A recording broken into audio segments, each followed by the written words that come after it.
السلام عليكم، ازيكم اخباركم ايه؟ اتمنى يا رب تكونوا دايما في احسن صحة وفي افضل حال. كل سنة وانتم طيبين. خلاص موسم المدارس على الابواب، كلها كام يوم وهنبدأ الدراسة. وبدأت حيرة كل يوم، يا ترى هنعمل سندوتشات ايه للولاد وهم رايحين المدرسة؟ يا ترى هنحط لهم ايه في اللانش بوكس يكون صحي ويكون طعمه حلو والولاد يحبوا ياكلوه كل يوم. طبعًا إحنا في العادي كنا بنستخدم اللانشون اللي إحنا بنشتريه من برّه، بس طبعًا كل الدكاترة طالعين دلوقتي يحذّروا من مصنّعات اللحوم والمشاكل اللي بتبقى موجودة فيها، فكان لازم إن أنا أدوّر على فكرة بديلة، وخاصةً إن ولادي بيحبوا اللانشون جدًا، وإن أنا أعمله في البيت.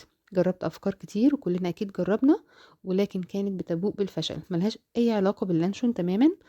وحاجات كده كانت بتضر أكتر ما تنفع، لحد ما جربت الوصفة دي وبقد إيه نجحت معايا. مش بس إن هي طعم وشكل ونضافة، كمان توفير وقيمة غذائية عالية جدًا. لانشون الفراخ البيتي هاعمله معاكم النهارده بمنتهى النضافة، ب بأسهل طريقة ممكن تشوفيها على اليوتيوب، وبأضمن طريقة تطلّع معاكِ. شايفين قالب اللانشون معايا عامل قد إيه؟ تحفة، تحفة، تحفة، طعم وشكل وريحة وقيمة غذائية. بسم الله ونشوف النهارده في الفيديو. عملت لانشون الفراخ البيتي بطريقة مضمونة 100% وبطعم تحفة بطريقة سهلة وبسيطة، وهنعمل بيه أحلى سندوتشات للولاد، ونقدر نستخدمه كل يوم بدون ما تخافي من أضرار اللانشون الصناعي بأي مواد صناعية موجودة فيه. بس رجاء منكم لو أول مرة تشوفوني وقبل ما تكملوا الفيديو ياريت نعمل لايك، واللي مش مشترك في القناة يشترك وتفعلوا زر الجرس علشان القناة تكبر بيكم ومعاكم. سمي الله كده ونبدأ مع بعض. عندي هنا معلقة كبيرة من الثوم البودر، معلقة كبيرة من البصل البودر، كمان معلقة كبيرة من البابريكا، وكمان عندي حبهان أو هيل مطحون. تقدري تجيبيه جاهز من السوبر ماركت أو انتي تطحنيه كويس في الخلاط أو في المطحنة عندك. كمان عندي ربع معلقة صغيرة من الفلفل الأسود المجروش، معلقة صغيرة ممسوحة من الملح، وكمان مكعب مرقة. وتقدري تخليهم 2 لو انتي حابة طعم مرقة الدجاج يبقى ظاهر معاكي في اللانش. أول حاجة هفتفت المكعب المرقة، أو تقدري تستخدمي كيس من المرقة الفورية، أو معلقة صغيرة من مرقة الدجاج البودر لو انتي عندك مرقة دجاج بودر. كل البهارات بتاعتي دي ما تزوديش عن كده، ما تفتكسيش، ما تغيريش في البهارات، وهتطلع معاكي طعم حلو جدا نفس طعم الشركات بالظبط. واهم حاجة الهيل او الحبهان المطحون كويس جدا. بنزل بيها في بولة كده، وعليها نص كوباية مية ساقعة، وكمان انا مزودة معاها مكعب من التلج. انا عايزة الخليط بتاعي ده يكون بارد جدا. هقلب دلوقتي البهارات بتاعتي كويس جدا في المية، وهنزل عليها بنص كوباية من النشا، نشا الطعام، نشا الذرة العادية خالص. هنزل عليها بنص كوباية من نشا. طبعا انا شفت افتكاسات وشفت حاجات على السوشيال ميديا عامة، مستخدمين عيش بايت، مستخدمين فينو، مستخدمين عك. بجد احنا بنأكل ولادنا عك؟ لا طبعا. بصوا الوصفة دي اعملوها على ضمانتي من الاخر. انا هنا ضفت ربع كوبايه من الزيت النباتي، وللاسف ما صورتش النقطه دي، بس انا كتبت لكم ملاحظه، وكمان قلت لكم دلوقتي ما تنسوش هتضيفوا على الخليط ده ربع كوبايه زيت. طبعا الخليط ده لونه فاتح، فانا عايزه اللانشون بتاعي لونه وردي كده زي الجاهز عشان يفتح نفس الولاد. فبدات اضيف لون احمر غذائي. طبعا الشركات بتختلف، فكل لون بنستخدم منه حسب الدرجة اللي انتي عايزاها في اللانشون بتاعك. تمام. طبعا حاجة دي الحاجة الوحيدة الصناعية اللي احنا نستخدمها في اللانشون بتاعنا. خلاص جهزت الخلطة بتاعتي، بحطها برضو في التلاجة وعايزاها تفضل معايا ساقعة ومتلجة. الخطوة التانية ان انا بجيب هنا نص كيلو من البانيه، او تقدري تستخدمي صدر فرخة يكون مثلا عندك في وزن تقريبا نص كيلو، وهتغسليه طبعا كويس بالمية والليمون والملح، يكون مغسول كويس ونضيف. وهنفرزه في الفريزر زي ما انت شايفة كده. انا عايزة اقطعه مكعبات يعني، او انا هستخدم الفراخ او اشتغل في الفراخ وهي متجمدة، مش وهي فكة. انا عايزة فراخ متجمدة زي ما انتوا شايفين بالشكل ده كده، يدوب يدوب عارفة امسكها. بعد ما اقطعها مكعبات عشان تسهل عليا عملية الفرم، هنزل بيها في الكبة بتاعتي. ده نص كيلو من صدور الفراخ البانيه، او فراخ مخلية او صدور مخلية زي ما بنقول. نزلت بيها في الكبة وبدأت أفرم فيها على أعلى سرعة عندي. أنا عايزة الفراخ تتفرم معايا كويس. اللي هيساعدني على كده ان الفراخ تكون مجمدة يا جماعة. اولا مش هيخلي البكتيريا تنشط في الفراخ واحنا شغالين فيها، مش هيزفر معايا اللانشون. كمان هتسهل معايا الفرم بتاع الفراخ. هبدأ بقى الخليط اللي احنا مجهزينه طلعه من التلاجة، وهبدأ اضيفه شوية بشوية على الفراخ. هتلاحظوا ان هو هيسهل معايا الفرم، وهيطلع معايا عجينة لانشون متماسكة ومظبوطة جدا، مش مفرغة من جوه ولا فيها فقاعات هوا ولا فاضية ولا اي حاجة. بصراحة الطريقة دي اعملوها على ضمانتي، سهلة جدا، مضمونة جدا، طعمها حلو جدا. هو اكيد مش لانشون، يعني مش هضحك عليكم واقول لكم هو طعم اللانشون اللي بيجي من بره، لان طبعا اكيد مش مكونات اللانشون اللي احنا بنجيبه من بره، ولكن حاجة طعمها حلو ومضمونة.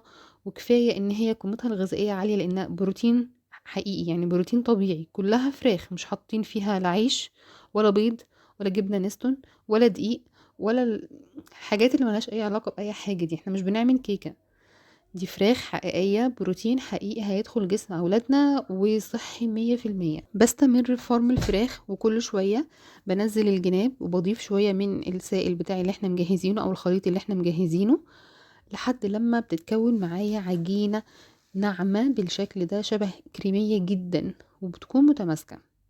طبعا عشان احنا بنعمل حاجة لولادنا تكون صحية جدا، فهنستخدم حاجات صحية. فاستخدمت هنا كيس حراري من الأكياس الحرارية اللي احنا بنشوي فيها الفراخ في الفرن، وهبدأ أفتحه بالشكل ده. خلوا بالكم لأن الأكياس دي بتبقى ضعيفة أو التعامل معاها بيبقى حساس شوية.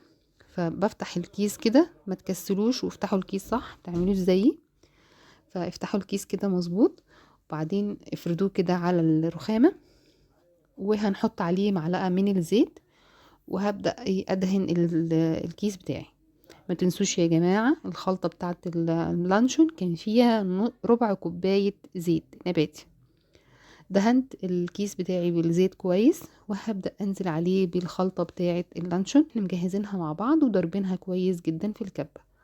هتقولي لي ينفع نعملها في الخلاط؟ هتكون تقيلة جدا على الخلاط، وممكن تحرق لك الخلاط بتاعك لا قدر الله، فهي طبعا مش هتنفع غير في الكبة. تمام. حطيت بقى كل الكمية بتاعتي، وهبدأ بقى اشكلها على شكل رول بالشكل ده كده، واحاول ان انا اخرج اي هوا بحيث ان اللانشون بتاعي او رول اللانشون بتاعي يطلع من جوه مظبوط، مش مفضي ولا مفرغ ولا حاجه. طيب عايزين تضيفوا اضافات بقى في المرحله دي، هتحطوا زيتون، هتحطوا فلفل الوان، هتحطوا فلفل اسود كده حبيبات. اي اضافات حابين تضيفوها في اللانشون هنضيفها قبل الخطوه دي على طول. هبدأ كده الف على الرخامة من الجناب واعمل رول اللانشون، وهربط من الجناب كده زي البونبوني كده، بحيث ان تديني شكل الربطة بتاعة اللانشون اللي احنا عارفينها في اللانشون الجاهز. اللي هتحسوا ان هي مش متماسكة شوية، هنبدأ دلوقتي نعملها. نحطها هنبدأ دلوقتي نحطها في سيلفر اللي هو ورق حراري بقى. خلاص هي كده يعني مش هتبقى ملامسة ليه، هي ملامسة للأكياس الحرارية، وهي أكياس صحية وآمنة 100%. السيلفر اللي بره أو القصدير اللي بره ما هو إلا إن يحفظ لي شكل اللانشون بس، ويحفظه لي أثناء التسوية. هلفها كويس وهرولها برضو كويس بالشكل اللي أنا عايزاه وبالحجم اللي أنا عايزاه، وهضغط علشان ما يبقاش فيه أي فراغات في رول اللانشون بتاعي. بعد ما قفلت عليه كده تمام بالشكل ده كده، في ناس بتريحه في التلاجة نص ساعة، لكن انا اشتغلت فيه على طول والنتيجة طالعة معايا ممتازة. في حل على النار نزلت كده بلتر او لترين من المية، اي كمية من المية تتحمل معايا ساعة. وفي مصفى حطيت فيها رول اللانشون وغطيت عليه بغطا محكم، وسبت المية لما تغلي، وبعدين هديت النار على اهدى حاجة، بحيث ان انا عايزه اسوي اللانشون بتاعي على البخار بس، ما تسلقهوش في ميه وما تنزليش برول الالومنيوم في ميه. احنا عايزين نعمل حاجه صحيه. بيقعد معايا على النار بالظبط ساعه. انا سبته كمان ساعه و10 دقايق لان الرول بتاعي كان محمل، يعني كان مليان مش رفيع، فسبته ساعه وربع على النار. وبعدين طفيت عليه وسبته لما هدي خالص، دخلته التلاجة. يعني الرول اللي قدامكم ده بايت في التلاجة من بالليل. هقطعه بقى معاكم دلوقتي وهتشوفوا شكله، وهتشوفوا قد ايه متماسك، لونه حلو، ريحته حلوة، معمول بفراخ حقيقية صحية، مش جلوتين ولا حطينا جيلاتين ولا حطينا صويا ولا حطينا يعني عيش بايت ولا حطينا اي عك من اللي بيحطوه في اي حاجة يقولك ده لانشون. للمصداقية، هو طعمه مش زي اللانشون الجاهز، طعمه حلو جدا على فكرة، بس وشكله كمان حلو جدا، وفي السندوتشات وقيمته الغذائية اعلى بكتير، حلو جدا.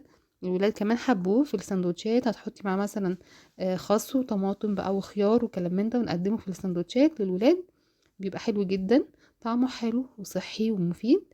بحفظه في التلاجة، بيقعد معايا من اسبوع ل10 ايام، في علبة محكمة ونضيفة. بقطع منه الولاد في الفطار، تقدري تحمريه في الزيت عادي جدا للناس اللي بتحب اللانشون المحمر، بتقدري تعمليه مع البيض بديل البسطرمة، بتقدري تحطيه في وصفاتك، بيبقى طعمه حلو جدا. حاجة طبيعية، آمنة، مضمونة، معمولة في البيت، جودتها ونظافتها وصحتها وقيمتها الغذائية. تقدري تقدمي لي الله. انتظروني الفترة الجاية كلها هتكون وصفات لولادنا الحلوين في المدارس، عشان ربنا يحميهم ويبارك فيهم، ودي أمانة عندنا لازم نحافظ عليها. تابعوني الفترة الجاية، هتلاقوا كل أسبوع وصفة جديدة لولادنا إن شاء الله في المدرسة. أشوفكم على خير إن شاء الله في فيديو جديد. سلام.